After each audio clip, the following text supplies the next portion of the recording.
जी students, कैसे हैं आप लोग। मैं आपका फिजिक्स टीचर तलहा उबैद और आज हमने चैप्टर 8 का लेक्चर नंबर 5 करना है और हमारा जो टॉपिक है वो लेक्चर 4 के साथ कनेक्टेड है।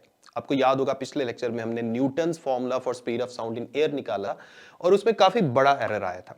आज के टॉपिक में हम उसमें करेक्शन करेंगे और इस करेक्शन का नाम है लैप्लस करेक्शन। ये भी एक लॉन्ग क्वेश्चन है, ये लॉन्ग क्वेश्चन अलग आएगा, वो अलग आएगा। बहुत कम चांसेस हैं कि दोनों इकट्ठे मिलकर लॉन्ग क्वेश्चन में आ जाए। बहरहाल ज्यादा चांसेस हैं कि अलग अलग आएंगे। तो आज है लैप्लस करेक्शन। लैप्लस करेक्शन क्या है? सबसे पहले तो न्यूटन ने जो एज्यूम किया था ना कि साउंड आइसोथर्मली प्रोपेगेट करती है, लैप्लस करेक्शन में हम इसी को गलत कर देते हैं। लैप्लस करेक्शन में जो अजम्पशन है वो ये है कि साउंड की प्रोपेगेशन के दौरान टेम्परेचर सेम नहीं रहता। मतलब क्या हुआ? आपको याद होगा लास्ट लेक्चर में भी मैंने आपको बताया था कि कंप्रेशन जिसका टेम्परेचर ज्यादा होता है, रेयरफैक्शन जो एक्सपैंडेड रीजन होता है उसका टेम्परेचर कम होता है। तो न्यूटन ने तो ये कहा था कि कंप्रेशन से हीट एनर्जी निकलती है और रेयरफैक्शन की तरफ जाके टेम्परेचर को बैलेंस कर देती है। लेकिन लैप्लस ने यह कहा कि ऐसा नहीं होता। लैप्लस ने यह कहा कि साउंड इतना तेजी से प्रोपेगेट करती है कि टेम्परेचर को बैलेंस होने का मौका ही नहीं मिलता। यानी इतना टाइम ही नहीं मिलता कि कंप्रेशन से हीट एनर्जी निकले और वो रेयरफैक्शन को जाकर उसके टेम्परेचर को हाई करे, यानी टेम्परेचर को बैलेंस करे। This is not possible. Sound propagates so quickly that there is no time for the heat energy to flow from compression to the rarefaction. ये था मेन assumption लैप्लस का। इसका मतलब ये हुआ कि लैप्लस ने ये कहा कि साउंड इस तरह से चलती है कि हीट एनर्जी के फ्लो करने का कोई चांस ही नहीं है। एक बात याद रखें, अगर हीट एनर्जी सिस्टम से बाहर भी ना निकले और सिस्टम के अंदर भी ना आए, ऐसे प्रोसेस को एडियाबैटिक प्रोसेस कहते हैं। ये हम चैप्टर 11 में भी जाके डिटेल में पढ़ेंगे। यानी लैप्लस ने आसान अल्फाज में क्या बोला कि sound propagate adiabatically, not isothermally. Newton ने कहा था कि वो आइसोथर्मली चलती है, इसने कहा नहीं, ये एडियाबैटिकली चलती है। तो यही मेन डिफरेंस था। न्यूटन के फॉर्मूला में आइसोथर्मल प्रोसेस हमने कंसीडर किया था और उसके नतीजे में जो बॉयल्स लॉ है वो आता है pressure into volume is equal to constant. लेकिन जो बॉयल्स लॉ यहां पर हम यूज करेंगे एडियाबैटिक प्रोसेस को कंसीडर करते हुए, याद रखें उसकी शक्ल सूरत कुछ ऐसी बन जाती है, प्रेशर इनटू वॉल्यूम की power gamma is equal to constant. अब ये जो गैमा है ना, ये बेसिकली रेशियो है दो क्वांटिटीज के दरमियान, molar specific heat at constant pressure divided by molar specific heat at constant volume. ये इन दो कांस्टेंट्स की रेशियो है, Cp डिवाइडेड बाय Cv। इसे बोलते हैं गैमा। ये हम चैप्टर 11 में डिटेल में पढ़ेंगे। तो अभी आप जस्ट गैमा के बारे में याद रख लें कि ये क्या चीज है। ओके, अब लेक्चर को थोड़ा सा आगे बढ़ाते हैं। देखिए अगेन हमने वन कंप्रेशन की बात करनी है जैसे हमने न्यूटन के फॉर्मूला में की थी, लेकिन अब हमने गैमा को भी अपनी डिस्कशन में शामिल करना है। ओके, इनिशियल प्रेशर क्या था?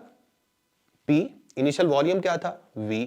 इसी तरह फाइनल प्रेशर वो है कंप्रेशन के केस में P प्लस डेल्टा P और फाइनल वॉल्यूम क्या हो जाएगा? V minus delta V। अब हमने बॉयल्स लॉ को एडियाबैटिक प्रोसेस वाली जो शक्ल है वो हमने बॉयल्स लॉ की यूज करनी है। तो देखें मैं इसको ऐसे लिख सकता हूं, P1 V1 की power gamma is equal to P2 V2 की पावर गैमा इज मतलब ये दोनों बराबर आ गए क्योंकि इनका प्रोडक्ट कांस्टेंट था। तो चाहे इनिशियल कंडीशंस पे इनको मल्टीप्लाई करें या फाइनल कंडीशंस पे मल्टीप्लाई करें, आंसर तो सेम आना चाहिए। अब P1 की जगह मैंने P लिख दिया, V1 की जगह V लिख दिया, राइट हैंड साइड पे P2 की जगह P प्लस डेल्टा P लिख दिया और V1 की जगह V माइनस डेल्टा V लिख दिया। अब राइट हैंड साइड पे आपको एक पावर गैमा भी नजर आ रही है, लेफ्ट हैंड साइड पे भी नजर आ रही है, लेकिन लेफ्ट हैंड साइड पे वॉल्यूम भी पावर गैमा है, ये तो बड़ी आसान है। लेकिन राइट हैंड साइड पे देखें V माइनस डेल्टा V की पावर गैमा है। इसको सॉल्व करना थोड़ा मुश्किल काम है।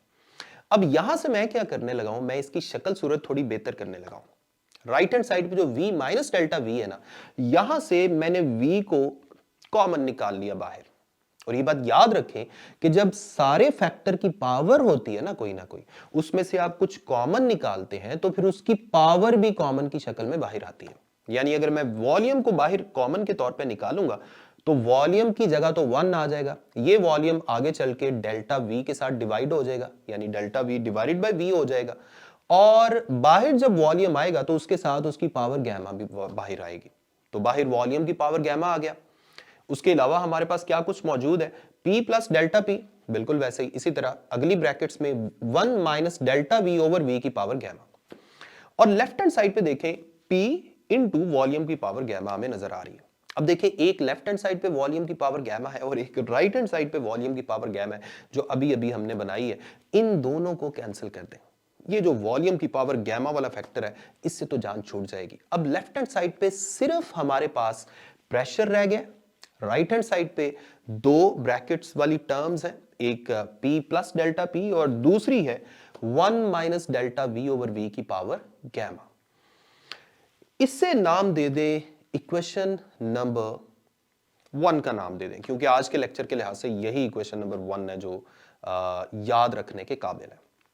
अब यहां पर मैं मैथमेटिक्स के एक फॉर्मूले का जिक्र करने लगा हूं, उसे बोलते हैं बाइनोमियल थ्योरम या बाइनोमियल एक्सपेंशन कह दें उसे, ठीक है। उसका फॉर्मूला कुछ ऐसा होता है, ये मैं अलग से आपको बॉक्स में दिखा देता हूं, बाद में जब यूज करना होगा तो यहां पे हम यूज कर लेंगे। ये होता है जनाब 1 प्लस एक्स सारे की पावर n। इसको जब ओपन करना हो ना तो इसको ओपन करने का ये तरीका है 1 प्लस एन एक्स, यानी जो पावर है वो आगे x के साथ मल्टीप्लाई होगी, plus n into n minus 1 divided by 2 का फैक्टोरियल इंटू एक्स का स्क्वायर, और आगे वाली जो टर्म्स हैं उनमें भी x की पावर बढ़ती जाती है। लेकिन हमारे लिए पहली दो टर्म्स हैं जो आपने याद रखनी है, यही ज्यादा समझने के काबिल है। ओके, अब जरा गौर करें, हमारे पास ये जो डिफरेंट कलर में मैं आपको दिखा रहा हूं 1 minus delta V over V की पावर गैमा, इसको असल में हमने अलग से एक्सपैंड करके लिखना है। अब इसकी थोड़ी सी शक्ल में चेंज करने लगा हूं, 1 minus delta V over V जो लिखा हुआ है ना, इसका माइनस मैं अलग कर देता हूं, अंदर छोटी ब्रैकेट्स में लिख दिया और बाहर प्लस आ गया।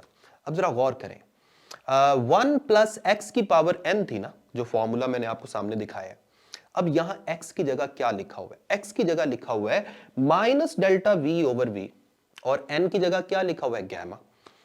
तो फॉर्मूला कैसे खुलता है, 1 प्लस एन एक्स, तो यहां भी आप ऐसे ही करेंगे 1 प्लस एक्स, एन की जगह गैमा आ गया और x की जगह minus delta V over V आ गया।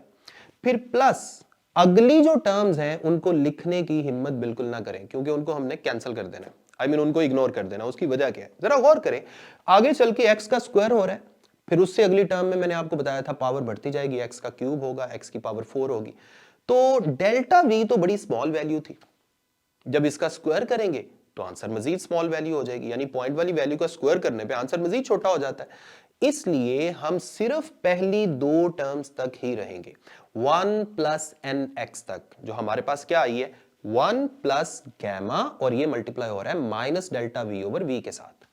अगली सारी टर्म्स को हमने इग्नोर कर दिया क्योंकि वो बड़ी छोटी हैं। तो हम क्या कर सकते हैं, हम इस इक्वेशन 1 में 1 minus delta V over V सारे की पावर गैमा की जगह अगले स्टेप में आप देखें हमने क्या पुट कर दिया, इसकी जगह 1 minus gamma delta V over V। वो जो अंदर माइनस था वो बाहर आ गया, जो आपको अब दरमियान में नजर आ रहा है। अब फाइनल शेप हमारे पास क्या है, लेफ्ट हैंड साइड पे P है, राइट हैंड साइड पे पहली ब्रैकेट्स के अंदर P प्लस डेल्टा P और दूसरी ब्रैकेट्स के अंदर 1 minus gamma delta V over V। ये हमारे पास फाइनल आ गया। अब इनको उसी तरह मल्टीप्लाई करना है जैसे हमने पहले मल्टीप्लिकेशन की थी। पहले उस P को पकड़ें, P जो है वो इधर मल्टीप्लाई होगा 1 के साथ, तो वो एज इट इज P आ गया। उसके बाद P मल्टीप्लाई होगा minus gamma delta V over V के साथ, तो नेगेटिव साइन आ गया, minus P gamma P delta V over V। फिर प्लस डेल्टा P की बारी है। अब डेल्टा P पहले मल्टीप्लाई होगा 1 के साथ, प्लस डेल्टा P ऐसे ही आ गया, बाद में ये मल्टीप्लाई होगा minus gamma delta P delta V divided by V। अब जरा सोचें, ये जो डेल्टा P और डेल्टा V है, ये भी दो छोटी छोटी वैल्यूज का प्रोडक्ट है। जैसे मैंने पिछले लेक्चर में आपको बताया था, ये भी इतनी छोटी वैल्यू आएगी कि इसको भी आप कैंसिल कर सकते हैं, इग्नोर कर सकते हैं, तो ये भी इग्नोर हो गई। अब हमारे पास बचा जी लेफ्ट हैंड साइड पे एक P है और राइट हैंड साइड पे पहली टर्म भी P है, वो दोनों आपस में कैंसिल हो गए। राइट हैंड साइड पे जो सेकंड टर्म है वो हमारे पास है gamma P minus gamma P delta V over V. इस टर्म को उठा के लेफ्ट हैंड साइड पे ले जाए, ये बन जाएगा plus gamma P delta V over we.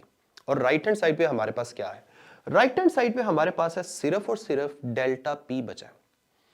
अब जरा गौर करें, लेफ्ट हैंड साइड पे गैमा और पी को रहने दें और डेल्टा वी ओवर वी जो रेशो है ना, उसको पूरी रेशो को उठा के राइट हैंड साइड पे डेल्टा पी के नीचे लिख दें। ये हमारे पास बन गया फाइनल शक्ल इसकी। देखिए अब राइट हैंड साइड पे ऊपर डेल्टा पी है जो स्ट्रेस है और नीचे डेल्टा वी ओवर वी है जो स्ट्रेन है, यानी हमने स्ट्रेस और स्ट्रेन की रेशो की शक्ल में लिख दिया। और ये बेसिकली क्या है, इलास्टिक मॉडुलस यानी कैपिटल ई। यानी हमारे पास कैपिटल ई यहां लाप्लास करेक्शन के नतीजे में क्या आ गया, गैमा मल्टीप्लाइड बाय पी। अब इसे वही स्पीड ऑफ लॉन्गिट्यूडनल वेव के जनरल फॉर्मूला में पुट कर दें, जो सामने मैं आपको बॉक्स में डिफरेंट कलर में दिखा रहा हूं, जो हमने लेक्चर इससे पिछले लेक्चर में सबसे शुरू में लिखा था, v is equal to E over rho का स्क्वायर रूट। अब यहां e की जगह हमने पुट कर दिया गैमा p। जो न्यूटन फॉर्मूला था उसमें यहां सिर्फ p था, लाप्लास करेक्शन के बाद यहां पे गैमा भी आ गया, so gamma p divided by rho सारे का स्क्वायर रूट। ये है फाइनल शक्ल speed of sound in air या speed of sound in air using Laplace correction. ठीक है, इसे मैं इस लेक्चर के मुताबिक इक्वेशन नंबर 2 का नाम दे देता हूं। ठीक है, यही है फाइनल फॉर्मूला। अब यहां पे हम चेक करते हैं कि क्या हमारा आंसर कुछ बेहतर हुआ या नहीं हुआ। एक बात याद रखें, एयर के लिए 0 डिग्री सेल्सियस पे जो गैमा की वैल्यू होती है ये तकरीबन 1.4 होती है। ठीक है, तो इसकी जगह आप 1.4 पुट कर दें, बाकी पी तो उसी तरह, पी की जगह 101.325 पास्कल और नीचे रो की जगह 1.29 किलोग्राम पर मीटर क्यूब। अब ये सारी वैल्यूज पुट करने पे ना हमारा आंसर तकरीबन आता है स्क्वायर रूट लेने के बाद 333 मीटर पर सेकेंड। और जो मैंने एक्सपेरिमेंटल वैल्यू 0 डिग्री सेल्सियस के लिए आपको बताई थी वो थी 332 और ये 333 है, ये तो काफी क्लोज है, सिर्फ 1 मीटर पर सेकेंड का डिफरेंस है।